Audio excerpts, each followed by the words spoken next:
جب آئے اگین میں نے پہلے بھی اس چیز کا مینشن کیا کہ انسان اگنورنٹ ہوتا ہے نا, اگنورنس از بلس. آپ کو زیادہ پتہ نہیں ہوتا, آپ خوش رہتے ہو اپنے چھوٹے سے ببل کے اندر. آپ آئے, آپ نے بہت ساری چیزیں کیں, آپ نے پولیٹیکل اویئرنیس پھیلائی, آپ نے لوگوں کے سامنے نظام کو سامنے لا کے رکھ دیا. آپ کو پرسنلی کیسا فیل ہوتا ہے کہ اگر آپ فار ایگزامپل کامیاب نہ ہوئے, اگر یہ سارا نظام دکھانے کے بعد آخر میں جو آپ کہتے ہیں کہ یار یہی بڑے لوگ, پاورفل لوگ, وہی سسٹین کیے. میں آپ کو پرسنل ایگزامپل سے دیتا ہوں. میرے والد صاحب جو ہیں, ہی از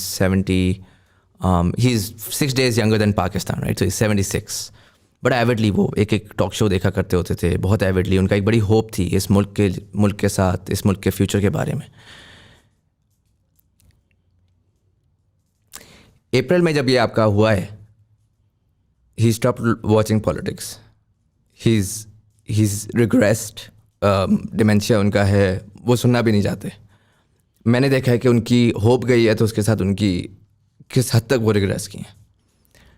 اگر آپ کامیاب نہیں ہوئے, اگر آپ جو ہے وہ نہیں سیو کر سکے, تو جو وہ تمام لوگ ہیں جنہوں نے امیدیں لگائی تھیں, جنہوں نے یہ محنت کی تھی, یہ ہوپ کیا تھا کہ یار اس ملک کے اندر ہم کچھ نکال سکتے ہیں, ان کا کیا ہوگا؟ How do you feel about that? دیکھیں, میں آپ کو ایک بات بتاتا ہوں. پہلے تو آپ اگر انسان کی تاریخ پڑھیں نا, تو وہ بڑا واضح ہے کہ قوموں کی زندگی میں اونچ نیچ ہوتی ہے. اب جرمنی اور جاپان سیکنڈ ورلڈ وار میں بالکل ہی تباہ ہو گئے. 10 سال میں ملک کھڑے ہو گئے, کیونکہ وہ قومیں ہیں, انہوں نے آپس میں مل کے پھر کھڑے ہو گئے. تو یہ یاد رکھیں کہ قوم تباہ کبھی بھی اچھے برے وقت سے نہیں ہوتی. قوم تباہ تب ہوتی ہے جو اللہ نے قرآن میں ان کی اللہ فرماتے ہیں کہ میری زمین پہ نکل کے دیکھو کتنی قومیں تباہ ہوئیں جو میرے حکم پہ نہیں چلی.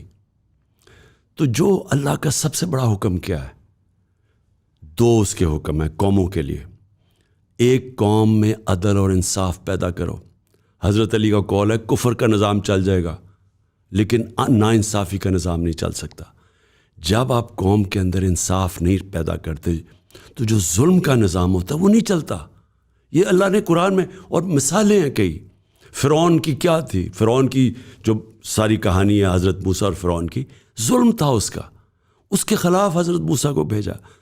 یہ سارا جو ظلم کا نظام پاکستان میں آ گیا ہے, یہ ہم لڑنا پڑتا ہے اس کے. میں حقیقی آزادی کی جو بات کرتا ہوں, یہ ظلم اور ناانصافی سے آزادی ہے. یہ کوئی پلیٹ میں نہیں دیتا. یہ ہمیں مایوس ہو کے اگر ہم سمجھیں گے گھر بیٹھ جائیں گے, یہ ملک ٹھیک نہیں ہوتا. قرآن میں اور اللہ نے کہا ہے میں کبھی کسی قوم کی حالت نہیں بدلتا جب تک وہ خود اپنی حالت بدلنے کی کوشش نہیں کرتی. ہم اگر چپ کر کے بیٹھ جاتے ہیں اور یہ ظلم قبول کر لیتے ہیں, ہم ختم ہو جائیں گے. ہم جینوئن کراس روڈز پہ پہنچ گئے ہیں. اللہ نے ہمیں چیلنج کیا کہ اب تم کیا کرو گے؟